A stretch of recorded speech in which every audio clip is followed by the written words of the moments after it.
What's up, everybody? Welcome to TCG Global American Legionnaire, another podcast Saturday evening.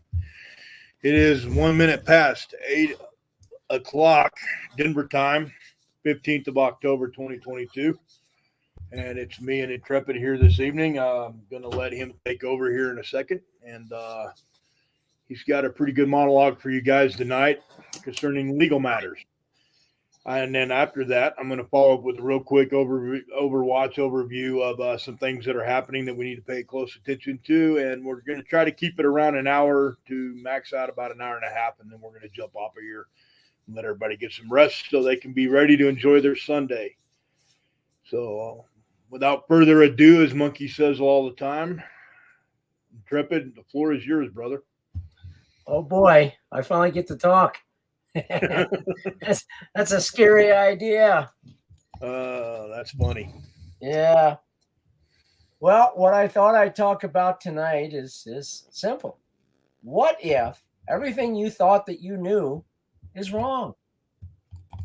You know, I know a few years ago they had that great movie series out, The Matrix. You know, it depicts a dystopian future where humanity is unknowingly trapped inside a simulated reality.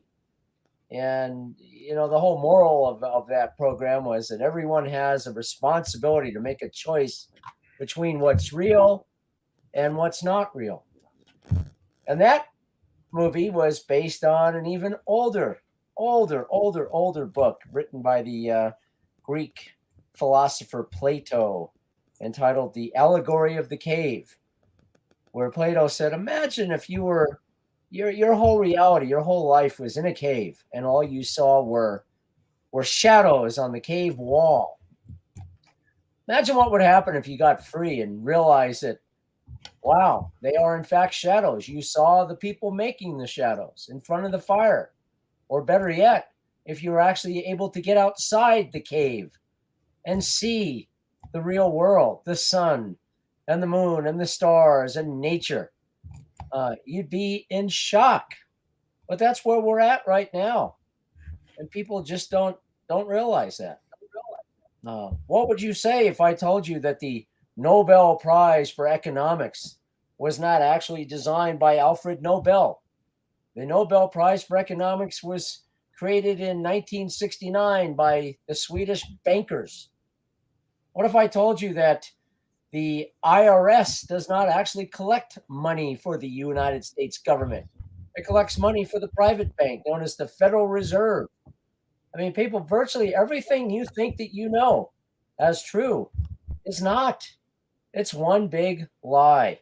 And that's where we're at today. We're living a lie. I think that, all the anger and hatred that's going on in the world is based on the fact that people realize that something is wrong, but they can't articulate. They don't know what it is. It's just totally out of control right now. You know, you guys need to get back to your basics. And what are the basics? God, family, country. I don't know how many people I run into that are weekend warriors and they're financial experts and they're, the new religion of wokeism and the new god of money and all this crap that everybody thinks they're experts in. They're not. Try not pretending to be what you are not. Nothing is more true, in my mind, when you listen to people. Oh, I have constitutional rights. I'm a taxpayer. I'm a citizen.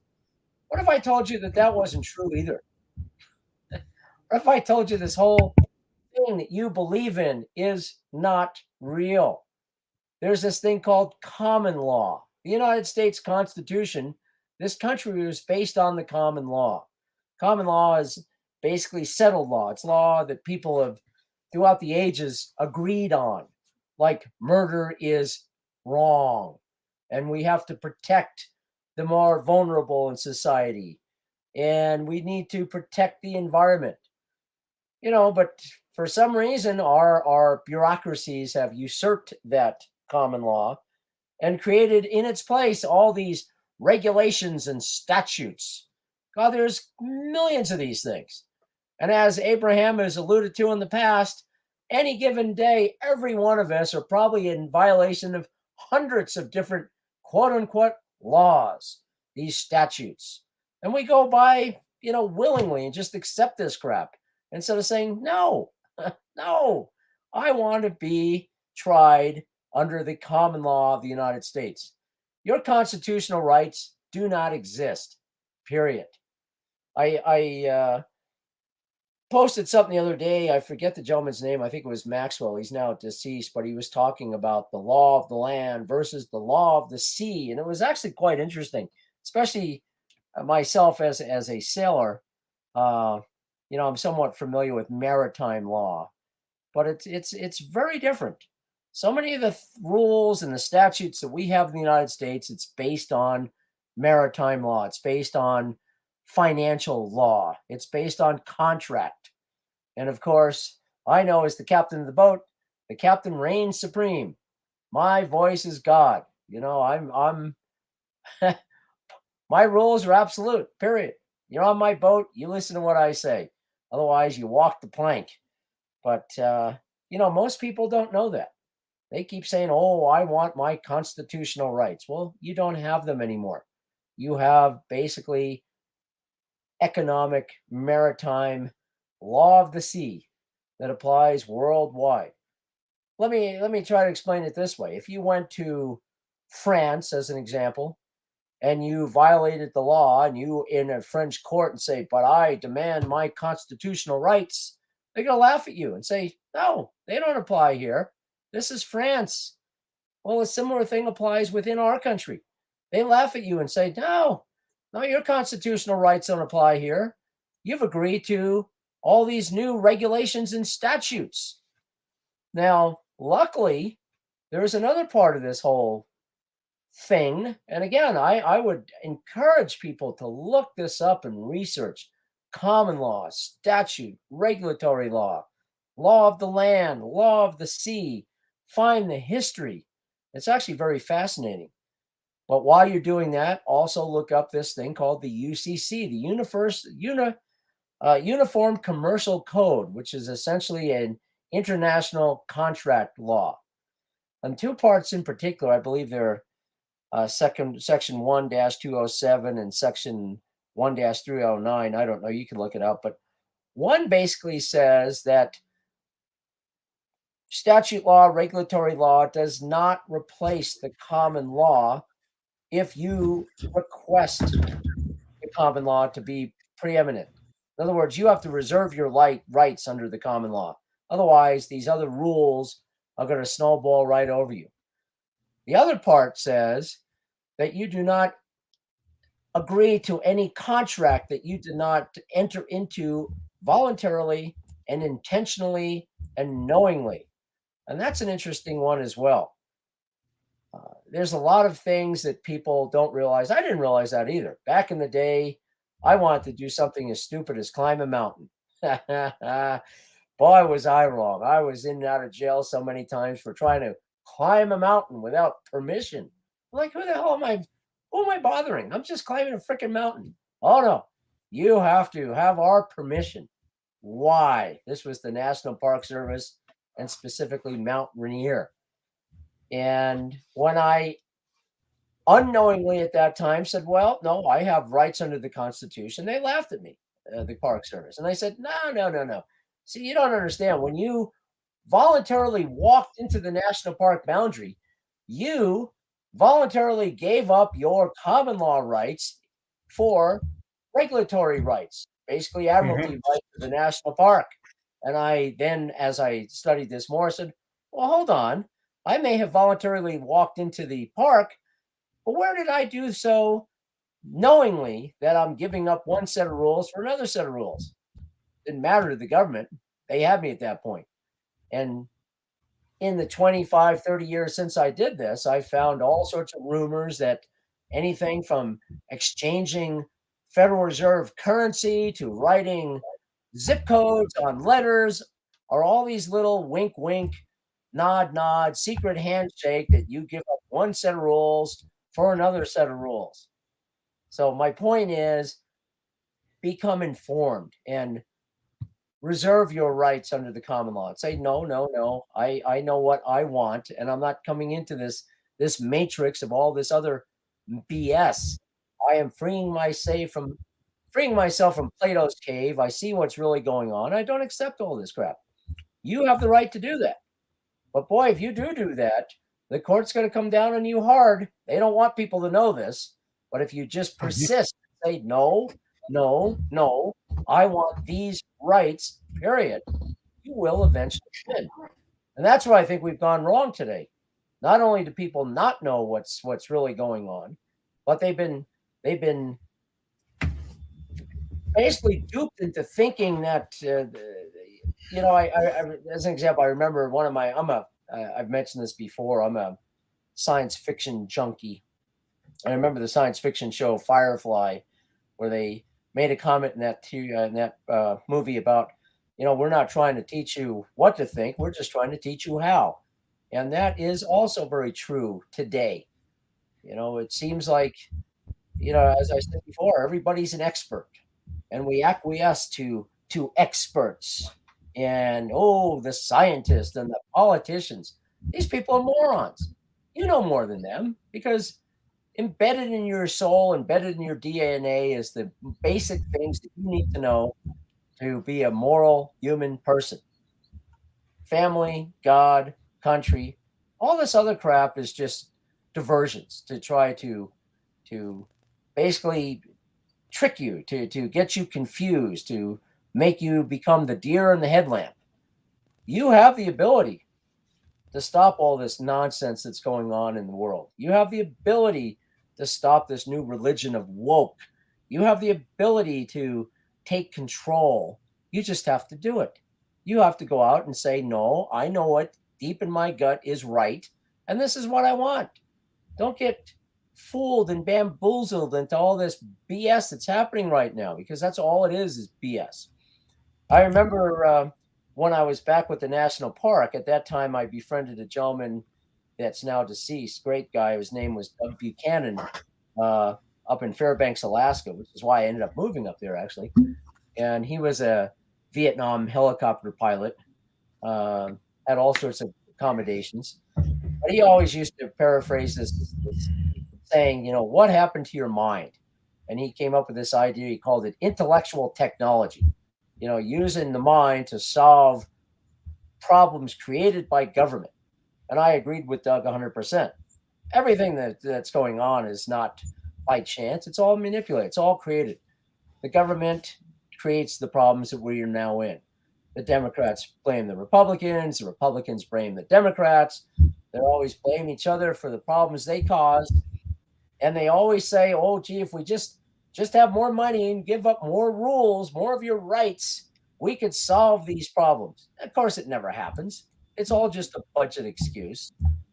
But at that time, I remember we came up with a simple technology that we used against the Park Service.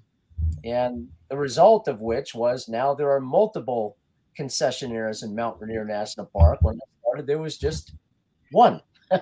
Happened to be friends of Senator Feinstein. Imagine that.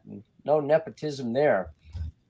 But, it was pretty funny, because all we were doing was writing certified letters, return receipt requested, to the National Park Service, asking itemized questions about their management policies. And then I would get responses, and I would analyze those written responses for contradictions to law and logic, and write more letters. So we had this paper trail. We called it a tar baby. And it was actually pretty amusing. I remember one day, the Park Service was so worried that I was up there. I was just randomly walking through the parking lot, and I'd go into the bathroom, and I'd open a garbage can, and there were literally Park Service agents following me with walkie-talkies, and they would be on the radio going, "Oh, he just dropped something in the garbage can. What do we do?" And I hear the response, "Well, take the bag out. We got to analyze what might be in there." I knew these guys were doing this. I was just having fun with them. But that's the extent that these morons were petrified that somebody was actually taking them to task. I remember one day I was doing a climb in Mount Rainier, the east side, and I left. It was God. I want to say it was Camp Sherman. I don't know. Anyways, the high point for the summit of Mount Rainier, and in literally came a military helicopter. They landed on the glacier. These National Park Service thugs walk out. You would think the national park is Yogi Bear and Mr. Ranger, sir, but they have an awfully large black ops group. And they confronted myself and asked if I were who I am, and I said yes. And then they arrested me for climbing without their permit, to which I just sat down. And they were like, "Well, what are you doing?" I said, "Well, you just arrested me, so therefore you're responsible for my safety and well-being. And oh, by the way, my butt is getting pretty cold staying on this snow bank here." And more talk on the radio. And the next thing I know, they said, "Okay, well, we're going to unarrest you. We want you to walk down the mountain. We'll rearrest you when you get to the parking lot." Of course, I just turned around and started to go to the top of the mountain. And when they asked where I was going, I said, "Well, I came here to climb. I don't give a fuck what you're doing." So that simple process of writing letters and getting responses petrified the crap out of these people. Because for the first time, they had somebody, in my case, me, not into immediate compliance with what they're saying. Oh, all these rules and regulations and statutes. Like, no, none of those violate the common law. I have a right to climb a mountain. Jesus Christmas, I'm not causing anybody any harm. Are you guys that freaking paranoid that all human activity has to have permission? And unfortunately, today, that is true. Everything we do has to have prior permission from some unelected bureaucrat. And the reality is, we let it happen. Every one of us knows that this situation is wrong, but we let it happen. Now, I don't think we can militarily stand up against the forces to be. We're not big enough. We're not strong enough. And there's a lot of zealots out there on the government side that are so hate their lives. They're so frustrated because, again, deep down, they know something is terribly wrong, that they would like nothing better than to go out and arrest you and cause you harm and shoot you in the head. That's all they live for. I mean, look at these cops. There's so many of them they shouldn't be there. They're just angry, hateful people. But there is a third option, and that is just live your life and make these idiots irrelevant. And while you're doing that, ask lots of questions. Why do I have to do this? Where's the science that says that the vax works? Why do I have to quarantine with a mask? I'm not going to do that. What are you going to do to me? Going to throw me in jail? Well, great. Under the common law, what have I done wrong? Who have I harmed? A big part of the common law is there has to be a victim. So many of the things that we see nowadays under federal statute and regulation, there is no victim. You just violated what we told you. You didn't follow our directions. I don't have to follow your directions. There's no victim here. So ergo, under the common law, I don't have to deal with what you say. I am a autonomous, independent, free thinking human person. I'm a citizen of the state that I'm in. I'm not a citizen of United States Incorporated. That's another thing you should look up. 1871, where we created United States Corporation. Again, that was on that video that I posted that came from Mr. Burke. It was actually pretty fascinating. I heard rumor of that for a long time. That so much of what we do is all based on money and banks. That every person that's even born in this country, you get a birth certificate, kind of like a certificate of savings or a certificate of investment. And they basically take loans out against you, saying, well, hey, we got a new person. He'll live for 70 years. He'll make all this money in that 70 years. Therefore, we could go to the Federal Reserve, the private bank, and borrow this much money based on the expected earnings of this one individual. I mean, again, so much of what you think you know is not reality. And I am imploring you not to listen to what I say, because I may be totally wrong, but to do your research. Open your own eyes. Go with what your gut says. Wokeism is ridiculous. And I found it kind of funny just the other day with our head potatoes talking about nuclear Armageddon, that the military just in the last few days, if I recall, came out and said, well, not only may we go back to the draft, but if you were born a biological male and actually transitioned to being a female, you still need to go into the draft because we consider you as male. And alternatively, Mhm. biological females that transition to males, well, we don't care about you because you're really a female. So all this crap about, you know, boys can be girls and vice versa, and boys can swim on the girls' swim team. You still have that nagging question of that extra X chromosome. But we're living in a time of total insanity and madness right now. Yet each one of us knows what is real. We just have to stand by that. Say no. You are a man. You are a woman. No, this stuff is crap. We're not going to accept this. You can't force me to accept this. No, I'm not going to quarantine again for the next pandemic of COVID. No, I'm not going to take the vax. I'm not going to do any of this crap. You know what's right and wrong out there, people. You just need to stick up to your guns. And I understand. I mean, I certainly will not agree with these morons. I know I'm not powerful enough to fight them. So plan C is really irritate the crap out of them and go out and live your life, have fun, love your family, love your friends, go on your adventures and ask lots of questions. And that is probably the absolute worst thing you could do to a lot of these angry, misinformed, disinformed, delusional people is to live your life, because they will hate you even more going, well, look at that guy. He's smiling. He's having a barbecue. That we got to stop that. We can't do it. He can't be doing that. Well, guess what? I am. And I really don't give an F about you. You're an idiot. But again, take a look at how these legal precedents work. Get some information about common law versus regulatory law. Get some information about the law of the land, common law versus the law of the sea, which essentially is banking law. Realize that you are nothing but a pawn in a game that's fixed. Even though you may go in thinking, oh, I've got insider information, I'm really smart. You're not. The whole game is fixed. You're just a useless pawn. And I certainly applaud the tenacity as an example of the Ukrainian people. But you really think that our government cares about the Ukrainian people? They couldn't give a crap if those people live or die. It's all a facade. It's all fake. But each one of us knows what's real. We got to get out of the matrix. We got to get out of the cave. We got to stand up to this crap and say, no, you're not going to tell me that Abalu over there is a guy. She's not.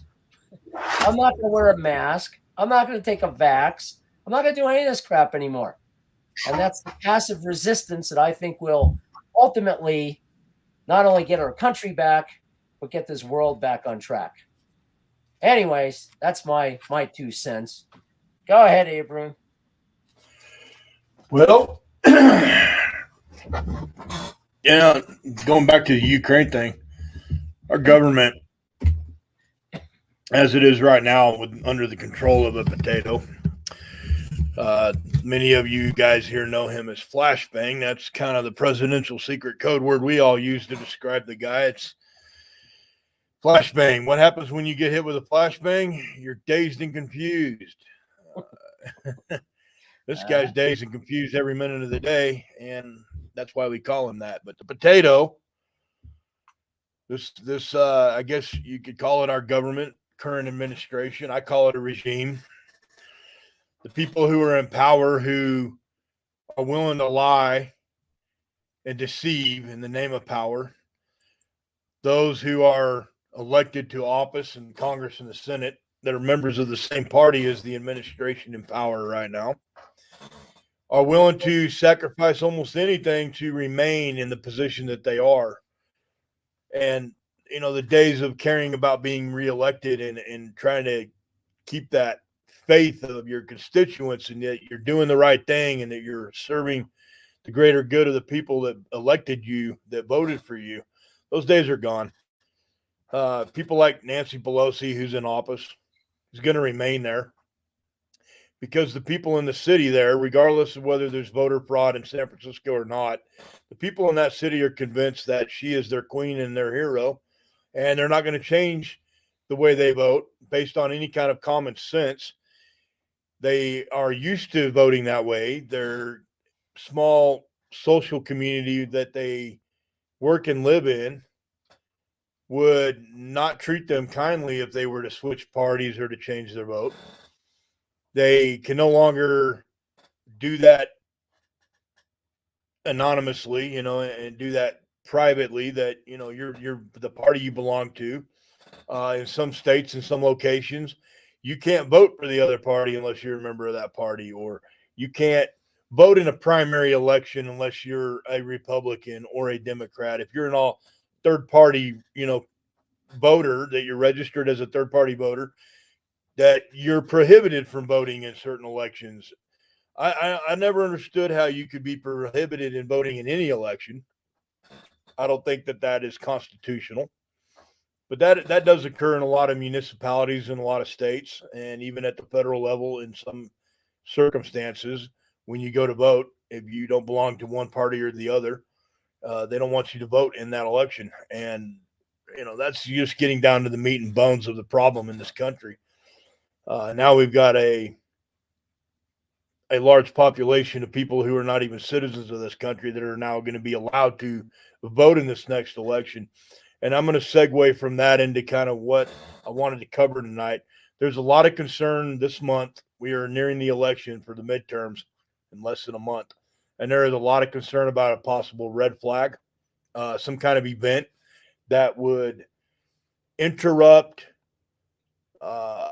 maybe entertain,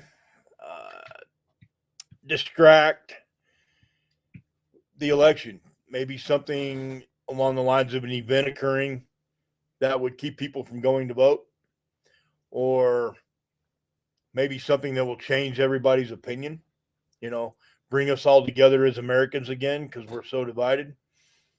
A lot of fear out there, and what I'm seeing, as well as in the circles I communicate in, but beyond that, in social media in general, everybody's on edge right now with everything that's happening, and they expect something major to occur right before the November elections. There's always the October surprise, and that's been brought up a lot. The October surprise really is something that occurs every 4 years during the presidential elections.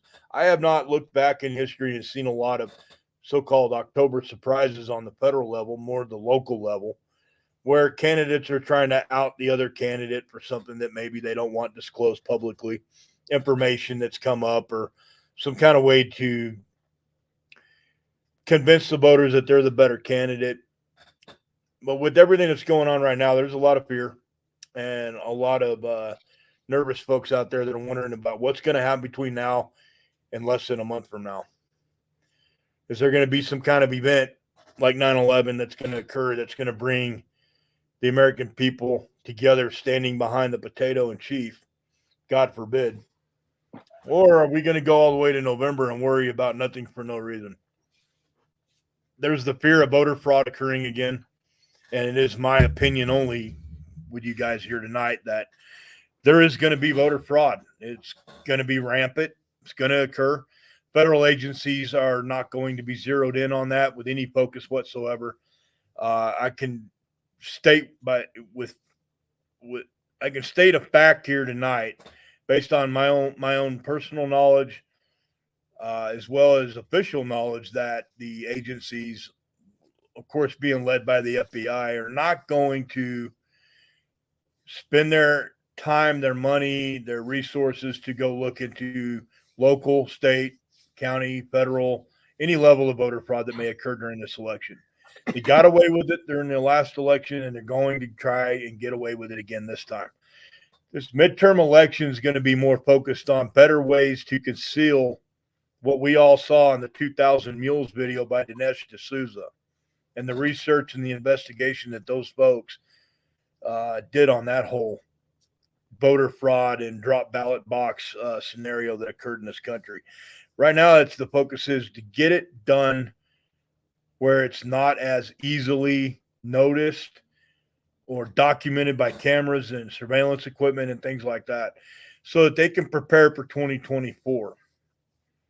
So I do expect to see a lot of voter fraud during this election, but I don't expect to see it in mass as we did before. I also don't expect to see it in rural areas. I don't expect to see it in Republican strongholds. What I do expect to see is Philadelphia, San Francisco, Los Angeles, and other major cities where they have a very strong liberal presence, Democrat Party, where we're going to see this. They can hide it among their own. They're pretty good at concealing it. They've got the media that's going to support them in covering anything up, social media as well. And so we need to be ready for that. What we need to do is organize now and come together and be prepared to run what I would call a counter surveillance, counter reconnaissance operation. We, the conservatives in this country, the party of the Republicans, even if you're not a Republican, you're an independent, but you're anything but a liberal, progressive Democrat Party member. We need to be prepared to come together and pull a mass surveillance and basically use the tools the government uses on us against them. I'm bordering on the kind of talk right now in this program that could get my door kicked in and, me being disappeared, so to speak, Arkansas-sided. Because we're not allowed to have that discussion anymore. We either go with the program and the narrative, or we're not part of the team. We're not being team players.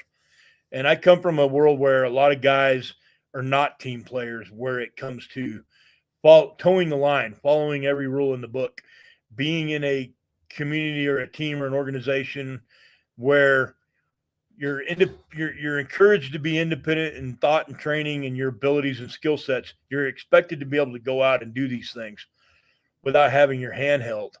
And sometimes working outside of the box is exactly what we did. That being said, at some point in time, leadership comes in with a political motive, and you need to toe the line where it comes to that. You need to either go with the program or don't. And if you don't, you're not going to be here. You're going to be gone. You're going to go somewhere else. We don't need you. What we're seeing right now in the agencies, and Tim kind of touched on this a little bit. Intrepid touched on this a little bit. What we're seeing right now is an awakening. And I don't mean what the QAnon people are talking about. I don't mean what the alternative media is talking about. What I mean by an awakening is a lot of folks are realizing that work in these agencies and that work in government positions and jobs, they're seeing what's being done. And what question rings in their mind most, and I've talked to a lot of them, and the question that keeps coming up is, when are they going to come after me? Are they going to attack my job, my pension, my retirement, take my benefits away? Are they going to come after me because I voted differently, or I voted outside going with the program? And these folks they're between a rock and a hard place. And they've got to make a decision. Are they going to go by the law of the land, or are they going to go by the law in the books? There's the rule of law that we all must maintain, and we all must do the best that we can to follow, regardless how many regulations and laws there are out there. We're going to violate one or two a day. That's just the way our system is. No one's perfect. We're all human. But are you going to go by the law, and are you going to do your best to abide by the laws and be a productive, law-abiding citizen and try to change things from the inside, not be part of the problem, but be part of the solution? Follow the law of the land so that we can maintain some kind of societal structure, because without the rule of law, without the law of the land, this nation crumbles. And what we're seeing is the left attempting to break that. That comes from Russia. That comes from Marxism. There's a study that they've done over there about how to take the United States down from the inside. The Chinese, death by 1,000 cuts. They know how to wage asymmetrical warfare better than anyone, even though the Chinese have not been really in a war since, I would say, Vietnam. Going back before that, they weren't really involved in a war since the Korean War and World War II. So they don't have a lot of on the ground based combat experience, but what they do have is the ability to attack their opponent from the inside with their backs turned and the doors closed. China's doing that right now with us. And I've already mentioned the Chinese policing services stations in the United States. I mentioned how China is influencing our youth through the universities. Confucius program that they started in the United States. They're heavily involved in the young leaders groups all around the United States and these colleges and universities and even outside the universities, molding young leaders to follow their doctrine. They got to, Mark Zuckerberg with Facebook. He's absolutely fascinated by the Chinese and the way that they do business. It just he wants to emulate that so much so that he's a traitor to his own country, and he's openly admitting it. He's openly admitting to being contacted by the FBI and told to cover up the Hunter Biden story, manipulate the meta traffic on his website, Facebook. But that all boils back down to what is Facebook? There's a program called LifeLog for those of you that are not aware of what LifeLog is. It was a DARPA program, a government, started program. So was Google and Twitter. These guys did not come up with this. It's not their brainchild. They were put in a position. They claim ownership. They developed it. The only real true social media that was developed by any guy in his basement or garage was a guy named Tom who started MySpace or MySpace, whatever it was called. Yeah, MySpace. And a lot of us here, including myself, we're all on MySpace back in the day. It was nice because you could have music on your profile, your account, your webpage as a member of that social media. It was pretty cool because people could get on there and you could talk to them and send messages back and forth, share pictures, and socialize with folks in your personal life or even new people that you don't know. It's similar to Facebook, but you had a lot more movement. You had a lot more ability to do things like put music to it. That was back before everybody got, retentive over copyright issues. And Facebook, even if you pay for that ability, even if you purchase the music and pay for the copyright of it to use it on your website, you can't do that on Facebook. And that was done intentionally. Mark Zuckerberg, in my opinion, is a shroom. He's a mushroom head. This guy is not that intelligent. He comes off as being super smart, super sociable. He may appear that way to people unknowingly who don't understand body language and can read people, study them. The guy is a complete and total dipshit. And look at the guy that started Twitter. Honestly, the last time I saw him on video, this guy looked like he just left a soup kitchen. Okay, he had his beard grown out, trying to look. I don't know what the deal is with the beard. Beards kind of got popular again after operators went to the Middle East. There was a reduced dress standard in the military for guys that were deployed. You grow your beard out, and it was done for cultural purposes and reasons. They were tactical, but it was growing your beard out had a purpose. It served a purpose when guys went to the Middle East, Afghanistan, and Iraq. There was a tactical purpose behind that. I'm not going to get into all that, but what I'm going to say is it seems like the beard came back. It got popular, and among veterans, a lot of us grow our beards out because we just don't want to shave every day, call it lazy or whatever, but we like our beards, and we always have. We're a different generation. 2 generations removed from Vietnam, at least in the Vietnam War. Those guys came home and grew their hair out long because, you can't have long hair in the military. So it's kind of a way to say, screw you. And it was just their way to be rebellious. But ever since then, it seems like every beta male in the United States thinks that they have to grow out a beard to have a penis now, I guess. I don't know. But this guy at Twitter, he grew his beard out. He wants to look like a strong, mature, knowledgeable, wise, maybe even an old professor type. And he looks like an idiot, honestly. The guy could use a shave. He would look more like the beta male that he is if he cleaned up a little bit. But my impression of these people that run these companies is real simple. These people were put there. and they were given a lot of money to shut up and do what they're told. Our government's been in control for a very long time. This is nothing new. Look at the CEO of Google. I mean, I'll give you an example. That guy looks intelligent. He is intelligent, super smart dude. I believe he's of Malaysian Indian ancestry. But the guy is sharp as a whip. He's the exact opposite of Mark Zuckerberg and the Yahoo over there at Twitter. The exact opposite. This guy is sharp. He is intelligent. He is smart.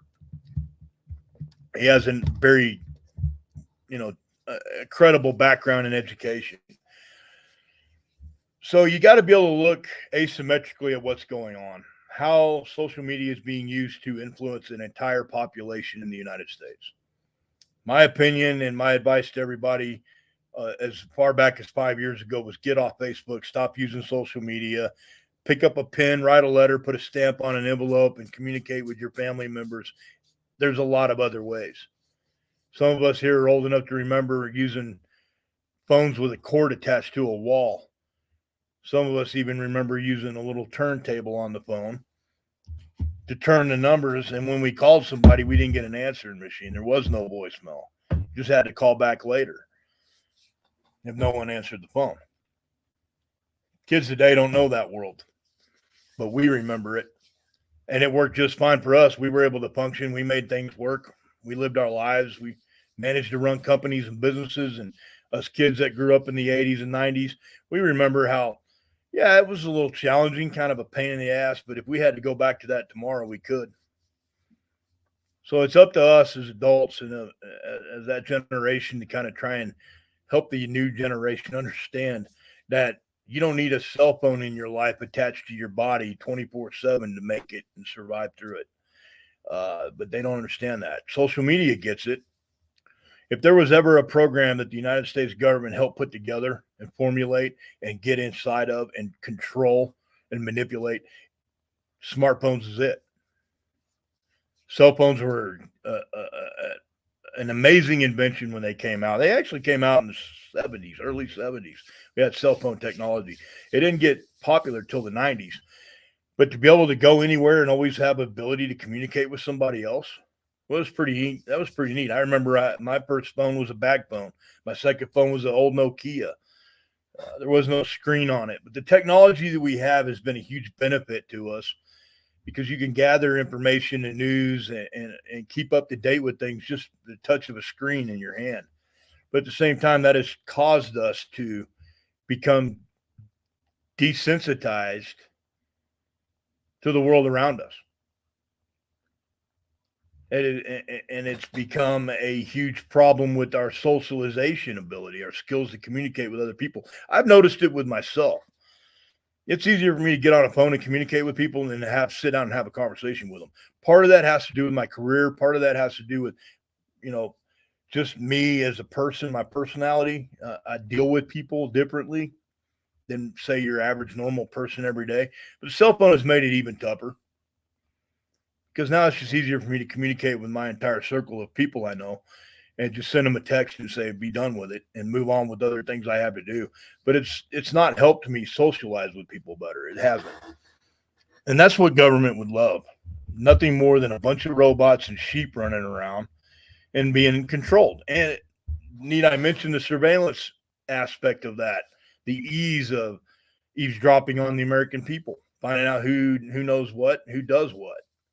You guys that follow Monkey have seen the HBAL project, Project Loon, DOD, DARPA project to put surveillance balloons in our atmosphere so they can cell phone, tower, target every American in this country and catch every piece of data that you transfer or receive on any device, including your internet. It's a massive program.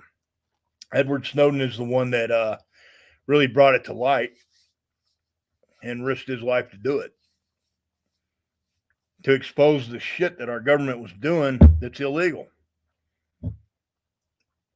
And I don't care how many lawyers they have telling them in their ear, no, we'll figure out a way to get around this. It's okay. Let's go ahead and do this. That doesn't make it right. Doesn't make it legal. You'd be surprised how many lawyers out there don't even know their own law. INTREPID brought it up about common law. And I've read 1-207 and 309. And because of Intrepid, I intimately know it now, whereas I didn't before. I've known Intrepid a long time. And he's the one that helped kind of bring that to my attention and said, look, you know, you want to fight in court and you want to fight this citation you received driving your vehicle, try this. Look at this aspect of it. You know what? It worked. So when he talks to you guys and it tries to break down and explain that if you do your own research, where common law is considered as something maybe you need to pay a little more closer attention to, listen to him.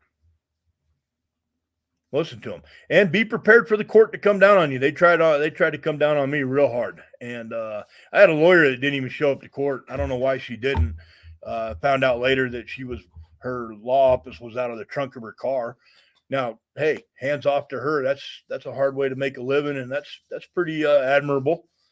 If you had to run your business out of the trunk of your vehicle, hell, she could have been sleeping in her vehicle for all I know, but I know she was toughening it out. She was a new attorney. Right out of law school, trying to make it, you know, but she didn't even show up to court. She forgot my court date. Didn't even show up. You know, and at that point I decided I'm done with lawyers. I'm done with attorneys. I'm done with law offices. If I have to go to court, I'll just go to court and defend myself.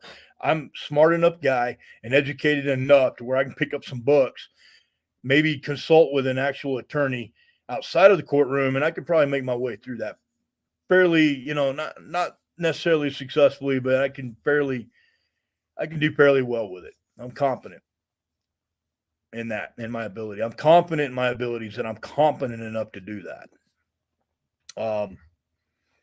But I can tell you this: the worst thing you can do is go to court and be your own lawyer. So I don't want to advise that to anybody here. But if you do go to court and you are your own attorney because you don't have a choice, whether it be financial or other reasons, make sure you have co-counsel. That's something that a lot of people don't know this, but thanks to Intrepid and kind of pointing me in the direction of looking at 207 and 309 and trying to pay attention to things around me as far as that goes, what I have in my toolbox, what I can add in my toolbox. If you have a court-appointed attorney, what we call a public pretender, you can still defend yourself and refuse counsel by the court being appointed to you, but request co-counsel. Means the court still has to provide you an attorney as a consultant if you're going to be your own attorney and defend yourself in court. So, hey, you learn something new every day. And when you actually talk to other attorneys, of course, they're going to scream and holler and yell from the rooftops, don't do that, don't do that. And they make a good point. Most people cannot successfully negotiate the protocol of a courtroom and be able to speak to a judge in a way that the judge has no choice but to recognize the message that you're trying to get across. Remember, these people are academics. They're book smart. They're not necessarily street smart. But somebody named Tupac stood up in the minute. If you want to do some research, go look up who Tupac's mother was and where he came from in Los Angeles, the world he came from. This guy went to court on a charge, and he stood up. He knew that they were going to sentence him. He was going to go to jail for however long. He knew he wasn't going to convince the court that he was right or wrong or admit anything where anybody gave two craps because he's just a young black guy going to court and he's just another number in the system. He knew that. He realized that. So he stood up to the judge when he had his opportunity before sentencing. He just told the judge, look, not once during this trial have you looked me or my attorney in the eyes. And this is not a court. This is not justice. This is not a just court case. You won't even pay attention that I'm sitting here. You won't look me in the eyes. You won't look in my face. So you make your decision and you rule how you need to. Sentence me to whatever time, because asking for a reduced sentence or any kind of leniency is not going to matter in this courtroom. And I know that. But I'm not in your hands, Your Honor. I'm in God's hands. Hey, shut the courtroom up. Shut the judge down. Shut everybody down. Now, Tupac's not somebody that I would follow, respect. The guy's dead for that matter. He was killed, but his lifestyle is not something I would approve of. But I didn't live and grow up in his shoes. I didn't come from the world he came from. So I can't pass a lot of judgment on the guy, but I can say that day in that courtroom and listening to him rip that judge's butt right in half without even being disrespectful about it. He was being completely and totally composed and respectful. But to shut that down the way he did, You got to admire that. It takes guts, one, to do it. But guts only get you so far. He was a pretty smart guy. He was talented too. He made music, I guess, if you want to call that music. But I mean, the guy made a lot of money. He figured out how to get through it and come out the other end and be successful. Got him killed in the end. Not sure exactly how that happened down in Vegas, but I don't think that case has ever been solved. I don't think they've ever arrested anybody for that.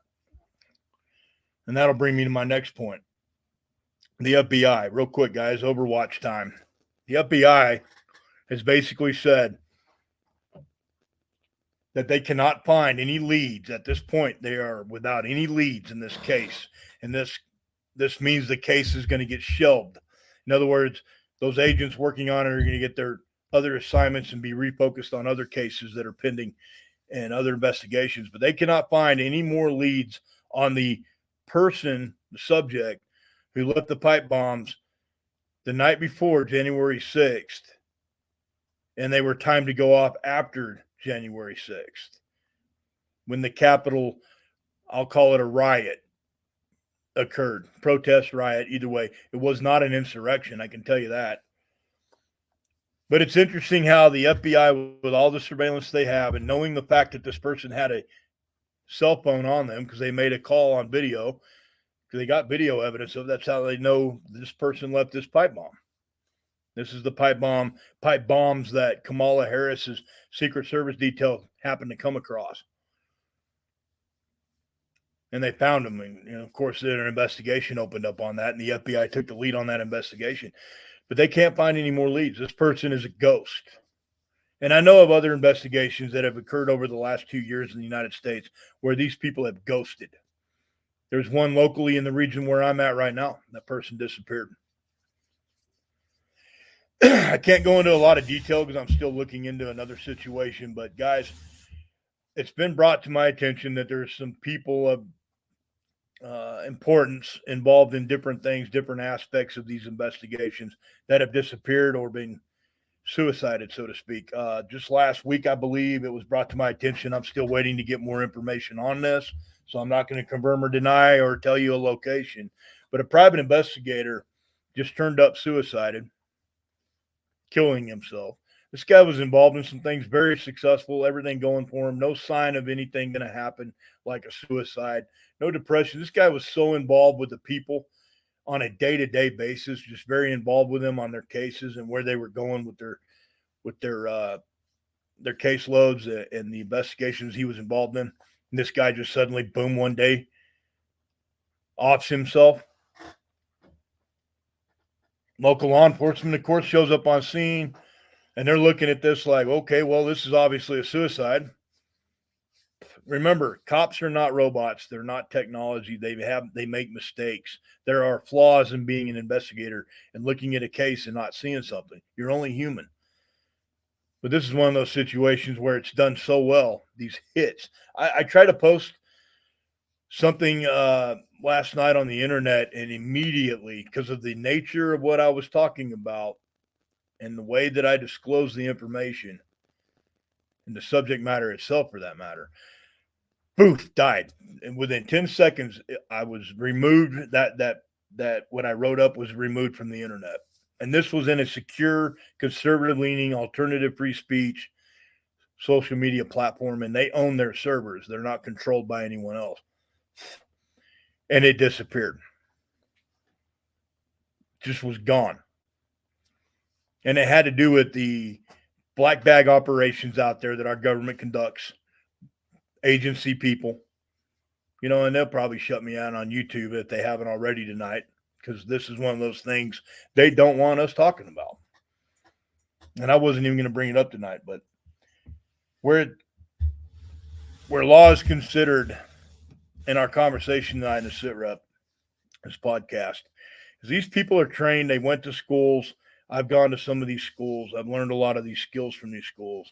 These people are using their skill sets to work for the enemy. They're paid a lot of money to do it. I know the kind of money these people are paid. And what it is, basically, they're doing is going rogue.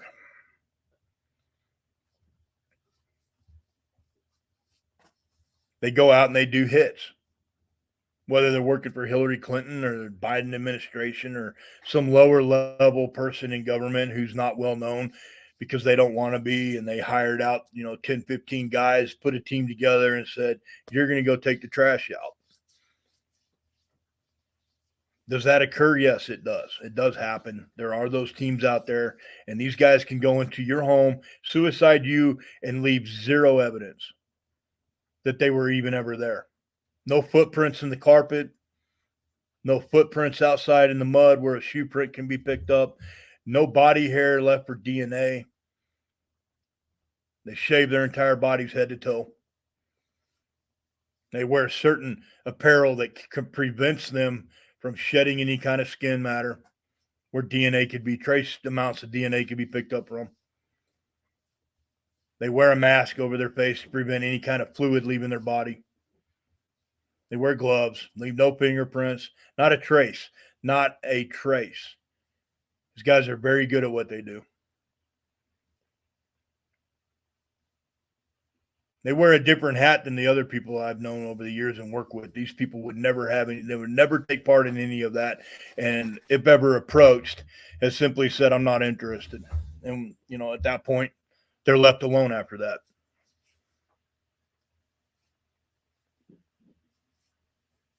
I mean, these guys can go in and make anything look like a suicide. These guys are so good and competent at what they do and able to manipulate local law enforcement agencies from the top that they can go in and do it wrong and still have a good laugh at the end of the day when no one does anything about it. So those teams do exist. There's a lot of people out there in the world that are understanding that this is very real, and it happens in every country in the world. Our country has been doing this overseas in other countries for millennia, seems like. I mean, forever. Every country has a military, and every military has a war going on all the time. Something is happening. You just don't see it on CNN or Fox News, and you won't either. But those teams do exist. They are out there. Call them. They got 100 names. I think the most ridiculous one I ever heard, and the one that comes up the most when I'm having a conversation or kicking back, having a beer and laughing about it, is folks used to call it wet work. And because you make the floor wet when you take people out. It's disgusting. It happens. It's been going on since the beginning of time. The Chinese, the Romans, everybody plays that role when they're fighting a war against an enemy. Assassination attempts on, foreign leaders or enemies, leaders of your enemies. It happens. It's out there. It's real. So I'm not going to hide that from nobody. And I'm looking forward to YouTube having a shit fit over this one. Unfortunately, these kids that work at YouTube are not interested in the truth. They're interested in towing the line, obeying all those laws that they themselves perceive as I have to do this or that. All the law enforcement officers in this country that are trying to hang on to their job and would rather be employed than unemployed. And if being employed means, being a team player, they're going to be a team player. They're going to cover for their fellow officers and do bad things. Government people as well. And even people in the private sector. Do you want to have a job and do what you're told? That's fine. If something's wrong, you can speak up about it, but chances are they're just going to fire you, and you'll be standing in line waiting to get a soup bowl. And it all boils down to a matter of what are you willing to do for the greater good of your country and your community. And with social media and the technology of cell phones and all the other internet, social media influence in our lives, less and less all the time do we care about our community. Care more about what's in our own little world, and we're perfectly happy with what's going on in our small little world. The rest of the world outside of us doesn't mean anything to us anymore, not like it used to. I'm guilty of it. All of us are guilty of this. You just have to remind yourself often enough that you don't need that phone in your face 24/7, that it's okay to step away from all the nonsense and all the noise and go do something else. It's hard for me because I listen to all my music on my devices. And I've always got a headphone going, listening to my music, just trying to make it through each and every day myself.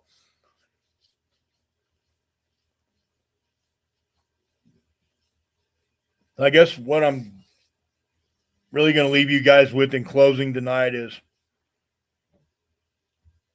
like Intrepid says over and over again, this is a war between good and evil. We're all in it.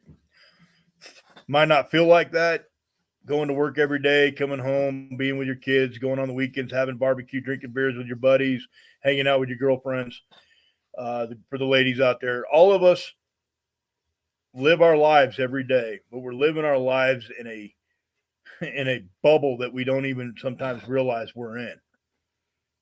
Many aspects of our lives are controlled by the same governing powers that are doing everything they can right now to destroy us and cause division between us. Black and white, gay and straight, doesn't matter. They're doing it to our military right now. Our military is fed up. They are just sick and tired of this. So we got to remind ourselves every day that we are still in the same boat and we're all in this together. And whether we want to open our eyes and realize it and see it or not, we are all involved in this conflict, this war that's going on right now. And I'm not even going to get biblical about it. It's a war between good and evil, and we're all in it. And the sooner we realize that, the sooner we can start fighting it. We're engaged in this. None of us asked for it, but it was put on us by our leadership in this country and around the world and other countries too. And one of the only exciting things that's happened over the last few years was the world stood up and said, screw you to COVID mandates. Everybody came together and basically protested, made their voices heard. The media did everything they could to cover it up so that everybody wasn't paying attention, and they did a good job of it. But remember who the media is. They're the CIA. They're the NSA. They're every one of the bad guys out there. That's who these people are. How many media personalities, I'm not going to name names here, except for Anderson Cooper and Tucker Carlson. Tucker Carlson didn't make it to the CIA, and Anderson Cooper was only an intern at the CIA. He never went through the farm, never became a activated agent or case officer. He was never actually employed and working in the field with the agency. But these people are now on our TVs every night in our media. Because the people that actually did go to the CIA and made it through that, they're not on TV. Their faces are not going to be on the news every night. But don't think for a minute they're not in the background making the call, making the decision, yes or no, right or wrong, and manipulating our media. That's why you see so much distrust and division among people in this country right now. And the biggest mouthpiece, the biggest microphone in the room is the guy in the White House. And he has absolutely divided us, I think, more so than Trump could ever have. I was never a fan of Trump until I saw what he did, and he kept his word and he did what he said. And then I saw the war he waged against Deep State, and Deep State came after him with every gun blazing. And that's when I knew this guy is not going to be manipulated. He's not going to be told how to do things and when to do things. He's going to be a president that's supposed to be presidential. Exact opposite of what we have now. I respect Trump. I never liked him, probably personality-wise, and I do understand New Yorkers. I understand that different ego and arrogance sometimes they have and the way they speak. They kind of come off as chest-pounding a lot and maybe braggadocious. But I understand because they come from a different city and a different world than I came from. But I spent enough time in New York City to understand that, kind of understand the way they communicate can be pretty boisterous, so to speak. I didn't like his personality, didn't care for him too much, but I understood his business and his successes in business. That's got to go away. Hang on one sec, guys. And but at the end of the day, I respect the man for what he did, the job that he did, and the fact that he did what he said he was going to do. And everything that he represented and stood for is the exact opposite of what we got. So all of us know the history here. We've done our history lesson on our own outside of school and growing up. We know who the Democrat Party is. They're responsible for the last war in this country, Civil War.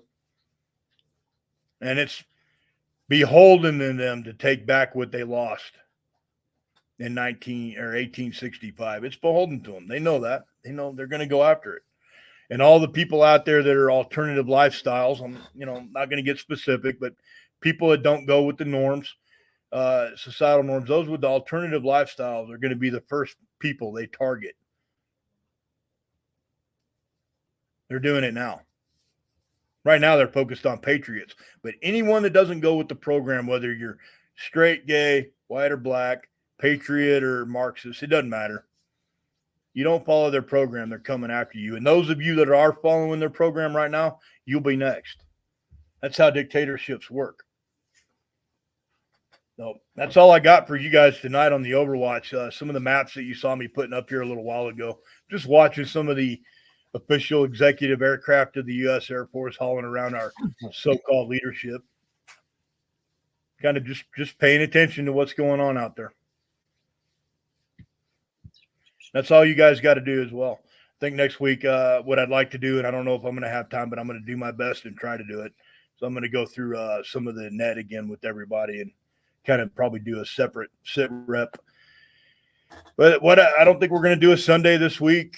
We missed Thursday. We did have Tuesday. So we're going to try to slowly get back on schedule here. And thank you all for being here tonight and joining us. I hope that you take away some knowledge from this. And I'm not here to be a scaremonger. I don't believe in fear-mongering people. That's not my intention. There's plenty of that on YouTube for those that want that, oh, my God, the world's going to end tomorrow crap. But what I am going to say is we are in a delicate, very, very delicate and dangerous, very fragile time right now, globally speaking, here domestically as well. And we are in trouble. And there's not a lot everyday average person can do about it. We have our shot next month to vote these people out. Choose the less evil of the two. Because none of them are any good. I'll be honest with you. Once these people get down to Washington, D.C. to go be representatives, somebody approaches them and has a little sit-down, powwow, chit-chat with them and tells them how things really going to be. If you don't think I'm being serious about that, one of the only people that didn't have to have that powwow because it was already clearly understood before she ever got to Washington, D.C. was Dick Cheney's daughter, Liz Cheney. She's already been in the program and she's already been well educated. But other people, the good guys, the ones we want to elect, the people that we want to vote for, that we want to send to Washington, they're going to make it to Washington and somebody's going to pull them aside and go, now have a seat. Shut up. Listen to what we have to say to you. Because if you want to survive in Washington, D.C. and you want to stay here and you don't want to be removed, then you're going to have to play by a certain set of rules and play a game. And those that own that game board, that chess board, that's us. So you can go and yell and scream all you want, Capitol Hill and raise hell and do these things. But these things you have to do or you won't be there. Oh, boy. That's the reality of our country, guys. And I've said it before, and I'll say it one more time. The most dangerous person in the United States and around the world, not just here but everywhere, director of the FBI, second most dangerous person on this planet, is a secretary, attorney general. I call it secretary because attorney would be embarrassing to, I would not consider Merrick Garland an attorney, but the attorney general of the United States Department of Justice head. The most dangerous people in the world. White House can't shit without these two say so. And Trump refused to play by that game. That's why they got rid of him. James Comey went and had that powwow with him, and shortly after that, Trump said, I don't play by your rules. You play by mine. I'm the president. Get out of here. And what happened? We saw what happened. The whole Russian hoax. Everything. They brought every weapon of the state against him. The only thing they haven't done yet, because they raided Mar-a-Lago, the only thing they haven't done yet is blatantly planted evidence to make a case. They think they can get away with doing what they're doing now without having to go that far. They haven't took him out yet. He's still breathing. He's still alive. I guarantee you, if Trump runs again and he makes it, it looks like he's going to win and become president a second term. This deep state will make sure that doesn't happen.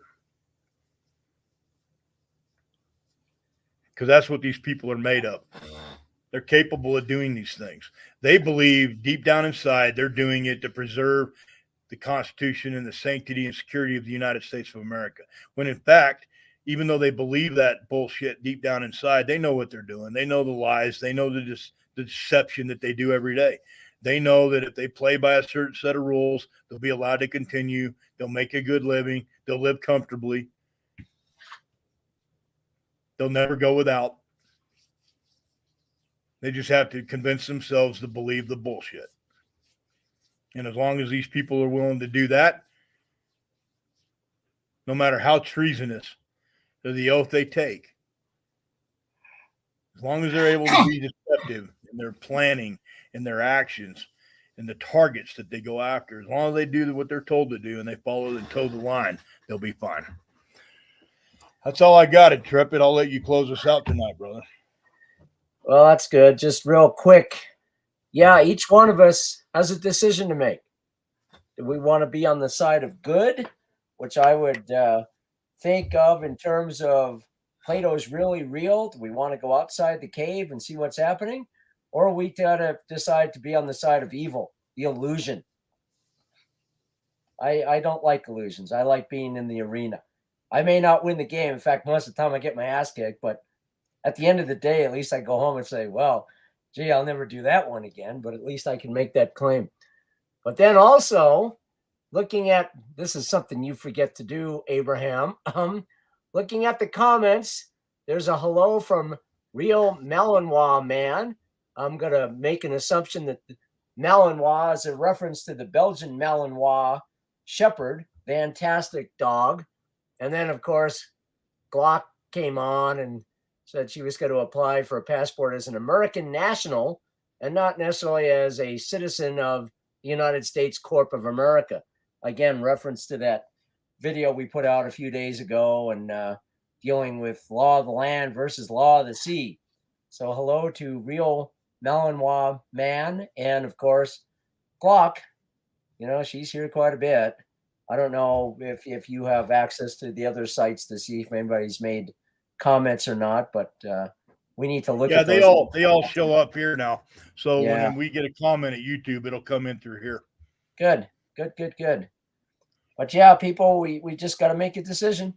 You know, rather than wait to see where the tide's going to go, everybody needs to make their own decision and say, am I going to be on the side of good or am I going to follow the illusion of evil? Evil is not going to win in the long run. You can't take the money with you. And as Abraham knows, amongst the dumber things I did, like sailing around planet Earth on my tiny little sailboat, when I left the U.S., I left literally with $500 in my pocket. And somehow I managed to survive 4 years and going around planet X. So when people say, oh, no, that can't be done, well, hell, I did it. And I'm dumb as a rock. So if I can figure out how to do it, everybody can. You know what's right. Just follow your heart. Anyways, that's all I have to say. So we'll pick this up again, I guess, next Tuesday. Yes, sir. Yep, got a pretty interesting little sit rep for Tuesday, too. Some things that have been happening over so far the Saturday of the weekend that we're in. And I want everybody out there to be careful, be smart, be focused on your happiness. Take a deep breath. Listen to what's out there. Pay attention to the news and pay attention to your situation where you're at. Do your area studies. Make sure that you're educating yourself on your local resources. Keep your teams together. Those of you in the small communities out there that have that small circle of people you trust, be sure to amplify every access that you can as far as your security and your stockpiles of goods. Supply chain issues are very real. We expect that to get worse as we go through the winter. And just have a plan. Always have a plan. Don't walk out your door, go to work in the morning without a plan, a feasible, workable plan. What if you get a flat tire, you break down, or there's a traffic jam? Always plan. Always have that escape route. Always have that alternative route that you could take if you need to get somewhere, do something. And always be thinking ahead, thinking a few steps ahead of yourself. So that's all I got for tonight, brother. I want everybody to have a safe rest of their weekend. Enjoy their Sundays. Get your Bible out and start reading it. Tomorrow is a perfect time and a perfect day to do that. Just take an hour or two to yourself and open the book and just open it. Do like I do. Open it anywhere. Just open it up and start there and read through some chapters and verses. Sorry about that. I just dropped something there. I'm sure that was real loud in the microphone. But yeah, everybody be safe, be well, be patriotic. God bless. And call it a night, brother. All righty. Chat later, Abraham. Yep. See you guys. We're out.